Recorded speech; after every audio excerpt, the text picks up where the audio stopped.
Hello friends, कैसे हैं आप लोग। आज हम बुद्धि के बारे में जानने का प्रयास करेंगे। तो आइए देखते हैं बुद्धि निर्माण एवं बहुआयामी बुद्धि के बारे में।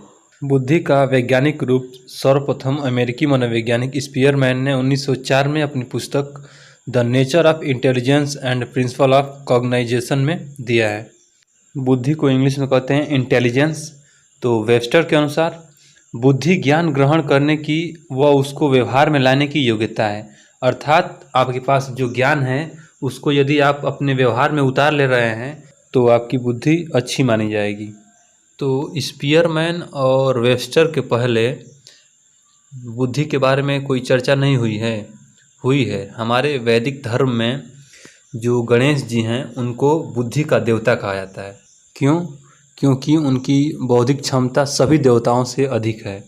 और यह अधिक इसी तरह नहीं कह दिया गया है, उनका बौद्धिक परीक्षण भी हुआ था उनके पिताजी के द्वारा, तब जाकर उनको सभी देवताओं में श्रेष्ठ कहा जाता है बौद्धिक क्षमता के स्तर पर। ठीक है, तो आइए देखते हैं क्यों।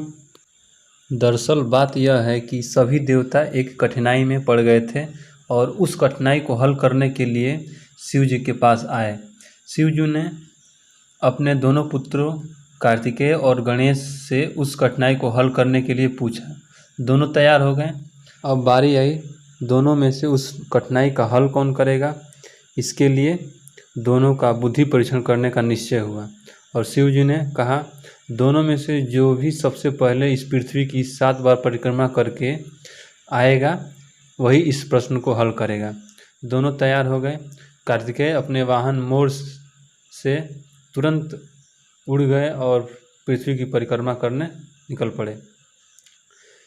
लेकिन गणेश जी अपने बुद्धि का प्रयोग करने लगे कि मेरा तो मूस है वाहन और ये तो बहुत धीरे धीरे चलता है, तो मुझे तो समय लगेगा। इसलिए उन्होंने क्या किया कि अपने माता पिता की 7 बार परिक्रमा करके वो उनके पास खड़े हो गए।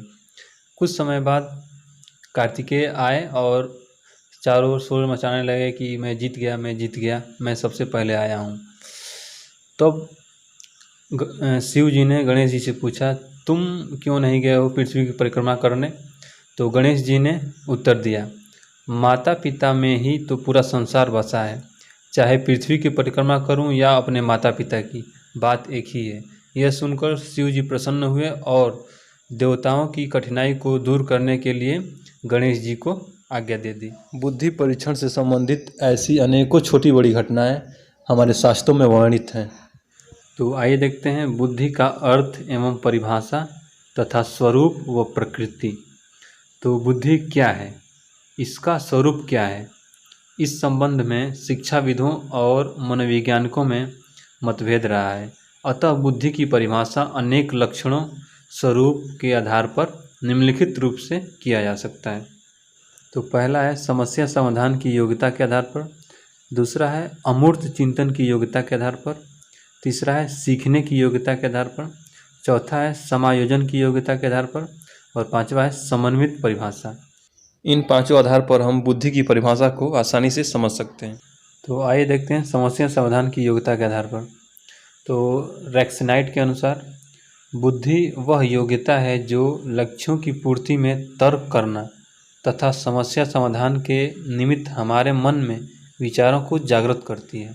अर्थात लक्ष्यों की पूर्ति के लिए व्यक्ति तर्क करता है और जब तर्क करता है तो उसके मन में अनेकों विचार आते हैं, अर्थात कई कथन या विचार उसके मन में आते हैं जब वह तर्क करता है। तो लक्ष्य की पूर्ति के लिए वो क्या करता है, आदमी तर्क करता है और तर्क करता है तो विचार अनेक आते हैं उसके मन में। तो वही विचार क्या होते हैं, उसकी बुद्धि को डेवलप करते हैं, तो बढ़ाते हैं। वर्ड के अनुसार बुद्धि अच्छी तरह निर्णय करने, समझने तथा तर्क करने की योग्यता है। तो वही बात है समस्या समाधान, जब तर्क करेंगे तो निर्णय कर पाएंगे किसी के बारे में। ठीक है, अर्थात सबसे पहले हमको समझना पड़ेगा, उसके बाद हम तर्क करेंगे तभी जाकर कोई निर्णय हो पाएगा। दूसरा है अमूर्त चिंतन की योग्यता के आधार पर।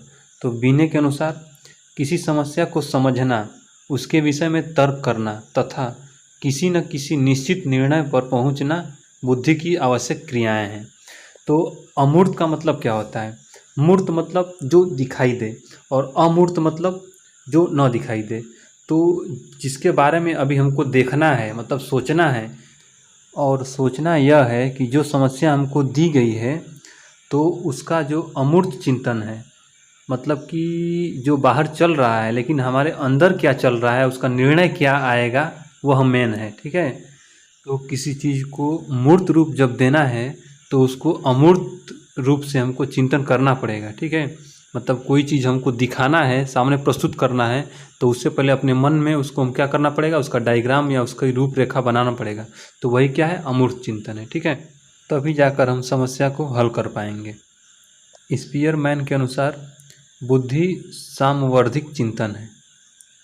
टर्मन के अनुसार एक व्यक्ति उसी अनुपात में बुद्धिमान है जिसमें अमूर्त चिंतन करने की योग्यता रखता है।